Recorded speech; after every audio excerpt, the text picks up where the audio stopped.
Listen how quiet that is. Guys, I am driving to South Lake Tahoe right now to do an amazing family shoot, and I've been back and forth to Tahoe quite a bit this week. And this is kind of where I get to experience how amazing having a Tesla is. Charging at home, no gas stations, just going back and forth, throwing everything in the nav, and kind of just driving a little bit more, I don't know, driving's a little bit more fun now. And I've had the Tesla for close to 2 months, about a month and a half. And this video really is on 5 things that I wish I knew about the Tesla and researched more before I got it. So let's kind of talk about it right now.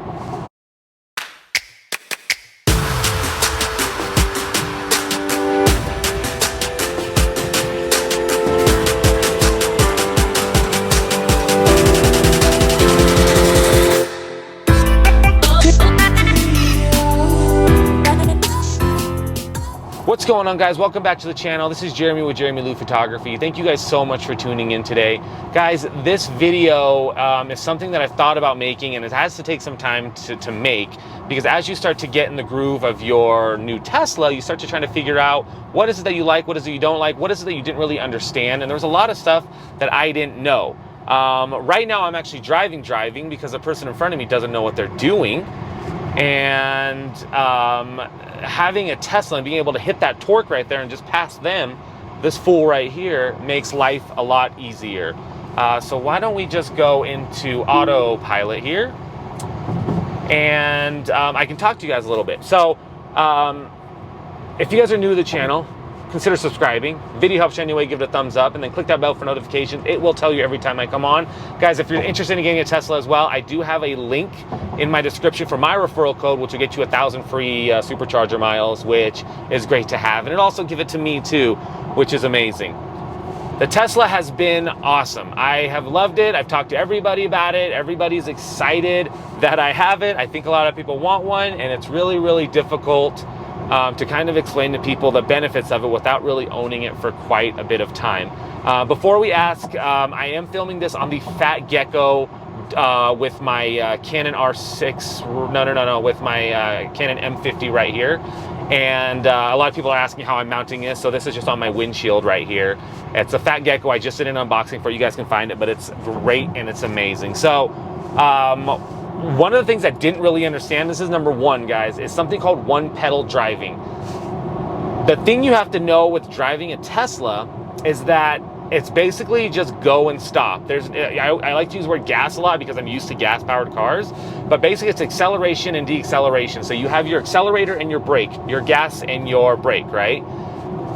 The cool thing with the regenerative braking in this, and we'll talk about that in a second, is that all I have to do is hit my gas to go, and when I let go, my car will start braking on its own. As it brakes, it builds into the battery. So go, stop, go, stop. I've gotten so good at this that I don't even really hit the brake anymore. The brake still works, of course. You hit the brake, you stop like any normal brake. But basically, driving, go, drive faster, and so forth. That's it, one pedal braking. So you can kind of just steering wheel, relax, and just go. And as you come up to somebody, you just let your foot off the accelerator, and then it slows down for you. It's been a game changer. The best way to describe it is if you guys ever go to like a theme park, or like we have a Coconut Bowl here where you have go-karts.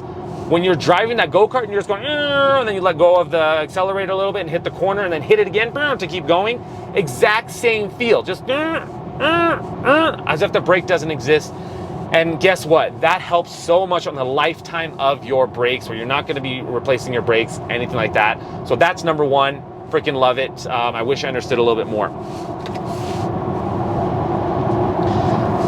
Number 2. So when I was looking at how the miles work, right? When you go on Tesla.com, you look at the miles. The X goes 362 or something. The 3, the Y, and the S, they all have their miles on the max. What I thought when I was looking at that was actually how many miles it goes when it's on a charge. So basically I go, okay, so if I want to go to here to, let's say, Sacramento, and it's a little bit longer than this, but say it's 300 miles. Oh, cool. So if I charge my car at 300 miles, it'll take me 300 miles exactly. Well, that's not how it works, and it's a little bit misleading on how Tesla does it, and maybe I'm just too new in the game to understand, or maybe I'm just a big complainer about it.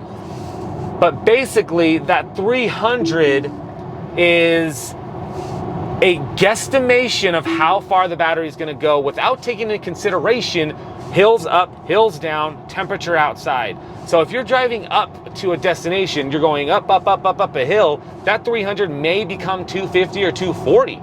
So you're constantly having to look at your miles driven in order to figure out where you're actually going. Also note, if you're driving downhill, you'll actually gain more mileage on that.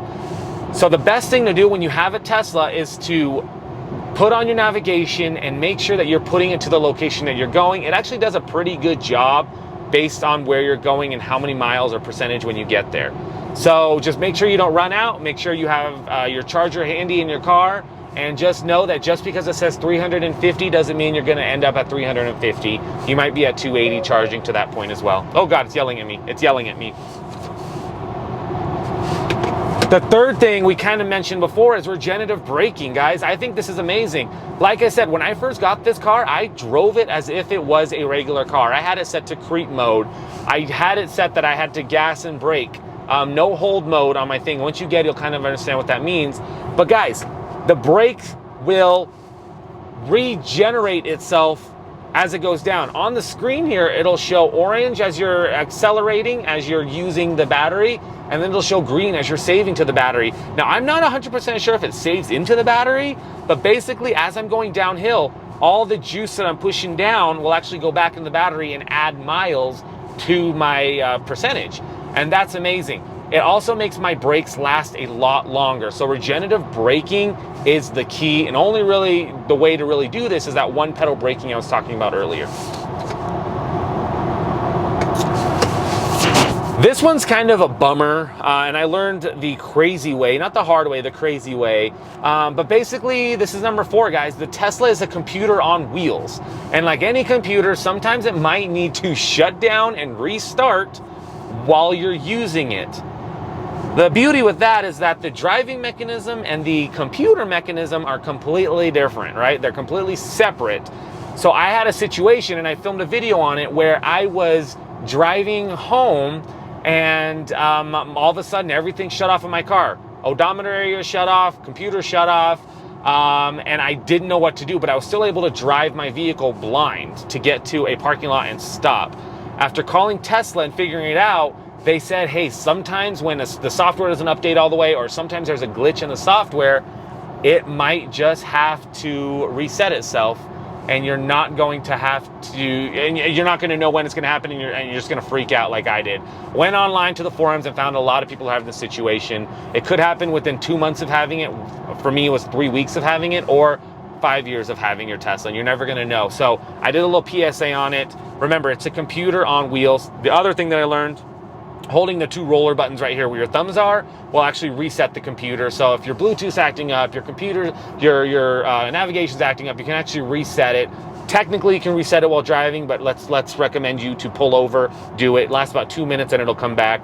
Also note that if your car does do this while you're driving, say you're on the highway or the freeway, it'll take 2 minutes for it to come back. So wait the 2 minutes to drive like normal, pull over if you have to, maybe you should, but don't freak out. I know that you're still driving your car, your signals still work, everything works, you just can't see everything. So that's a bummer, but I wish I knew that when I came into it. Something they should kind of warn you, like your computer might shut off. And the 5th thing, which is kind of cool, kind of lame. Guys, you are driving a computer on wheels. You are driving a very cool car. And if you're like me, you have the X, you have the Falcon door wings.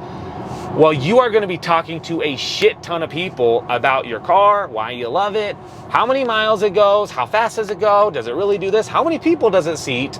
And if you're not prepared to do that, you might just not want to get a Tesla. Just kidding. I mean, you'll still get one. But guys, it's a huge thing where you're just constantly talking to people about how cool a Tesla is and really educating them. Remember, this is still kind of newer to a lot of people. Only a percentage of us have Teslas, have electric cars in general, where we have to stop and charge and do what we have to do. And so people are going to ask questions. They're going to look at your doors. They're going to be super cool. And they're also going to prejudge you based on how much you spent on this car, which as a photographer who charges quite a bit, it actually helps me a lot because I get the whole joke of, you must be doing really well at photography to afford that car. And in turn, I do really well, but it also shows my clients that, hey, maybe he actually does well, he makes money, he can afford this car. I don't think it's too expensive, but you know, a lot of people will.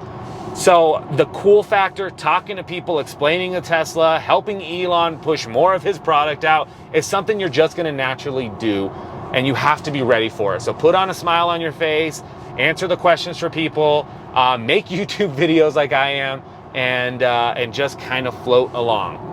So guys, thank you so much for tuning in. Those were 5 things about the Tesla that I wish I knew when I got this, would have better prepared me. None of it would have stopped me from getting a Tesla at all. And none of it is something that I even thought about thinking about or asking when I was purchasing my Tesla. And I really haven't seen a lot of videos on this stuff. So I'm the first. So I'm gonna head up to Tahoe. I will talk to you guys next time.